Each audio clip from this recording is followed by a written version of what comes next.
pertanyaannya ada, Fahri, dalam banyak hal kan kita berbeda pendapat. Problemnya ketika Anda tuduh biadab, barangkali saya juga secara sensitif itu merasa tuduhan itu ke saya. Tapi fakta hukum mengatakan dia adalah dioperasi. Saya ingat waktu itu, Fahri harus gentleman saja. Saya Fahri Hamzah, Fahri ini sahabat saya dengar mungkin. Ternyata saya salah, sayalah yang biadab itu gitu. Terserah Fahri saya bilang. Saya ingat di forum kita ini banyak. Tapi Fahri saya bisa hargai, dia tidak mengomentari, dia diam.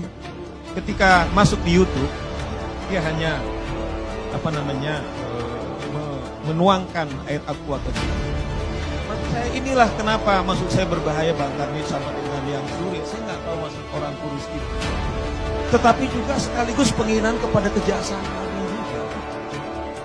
Ini mengapa maksud saya tidak terlalu mewah lari dari analisis hukum. Karena bisa banyak yang tersandera dengan seperti itu. Misalnya kan pertanyaan normatif misalnya kan pasti sangat wajar. Mas Suryo tunjukin siapa orang kurus. Tapi bisa repli, bisa semua. Ini menurut saya agak berbahaya. Makanya narasi hukum tidak semewah itu. Oleh karena itu dengan hormat juga saya harus minta juga Mas Suryo itu harus hentikan seperti itu. Atau memang sebut namanya.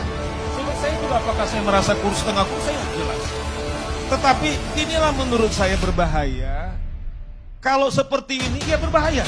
Ini repli boleh, kita setuju. Tetapi ini menyangkut sifatnya itu adalah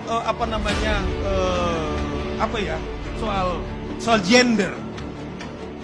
Nah, sementara Suryo kan tidak mau nyebut namanya. Nah, oleh karena itu yang saya katakan kenapa termasuk misalnya udah bubarkan relawan Jokowi dan lain-lain. Akibatnya itu yang saya bilang. Saya termasuk juga karena ini Indonesia Lovers Club.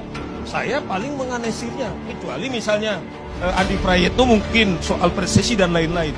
Nah oleh karena itu saya harus juga katakan Mas Suryo juga harus cabut pernyataan-pernyataan seperti itu. Karena itu juga menyakitkan juga kepada kejaksaan.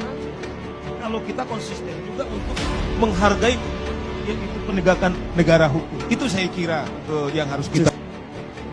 Ini tentu tidak terlepas karena perang saudara antar mantan pendukung Pak Jokowi.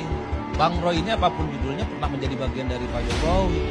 Bahkan yang nyetir pertama kali mobil SMK ke Jakarta ya Bang. Per hari ini menjadi rival yang paling utama. Tiada hari Bang Roy itu tanpa Jokowi. Nyanyiannya paling indah. Dan menjadi aktor utama di televisi-televisi dan podcast-podcast dan diskusi. Oleh karena itu bagi saya persoalan ini adalah, kalau saya selalu mengatakan biarkanlah hukum berjalan sesuai dengan tempatnya. Biarkanlah hukum itu sesuai dengan habitusnya. Yaitu mencari keadilan, katakan yang salah dan kemudian katakan yang benar. Oleh karena itu saat ini kan sedang berjuang. Sylvester itu katanya sedang PK dan seterusnya dan seterusnya. Ditolak dan seterusnya. Dan pasti akan ada upaya-upaya hukum lain tentu untuk mencari itu semua. Yang jelas persepsi terkait dengan pemberantasan korupsi, penegakan hukum di Indonesia itu per hari ini sudah mendapatkan respon positif. Pemerintah itu jempolnya dapat 10 Bang. Karena saking hebatnya soal pemberantasan korupsi dan penegakan hukum. Saya kira ini tren yang harus dipertahankan. Ini tren yang harus dilanjutkan. Sehingga persoalan-persoalan apapun di negara kita, mulai dari persoalan korupsi, kasus-kasus hukum apapun seperti pencemaran nama baik, sepanjang itu belum selesai, saya kira memang harus mulai dituntaskan di negara kita. Dan yang terakhir, terlepas dari persoalan hukum yang terjadi pada Bang Sylvester, yang ingin saya katakan soal bahaya menuduh politik identitas. Saya katakan, tentu di akhir statement saya ini, jadi Bang Roy, Bang Sylvester, Bang Andi, terlepas apapun perseteruan politiknya, mari sudahi persoalan-persoalan ini. Duduk bersama, ngobrol bersama. Ada persoalan yang saya kira jauh lebih penting ketimbang urusan ijazah di negara kita itu. Apa persoalan terpenting kita? Ayo pikirkan bagaimana orang yang tidak kerja itu bisa kerja. Ayo pikirkan bersama bagaimana orang yang selama ini gajinya tidak naik bisa menjadi naik. Bagaimana pengangguran dan kemiskinan itu bisa dikurangi dan seterusnya dan seterusnya. Saya kira ini adalah persoalan-persoalan yang penting di negara kita. Butuh advokasi dan keseriusan yang bersama.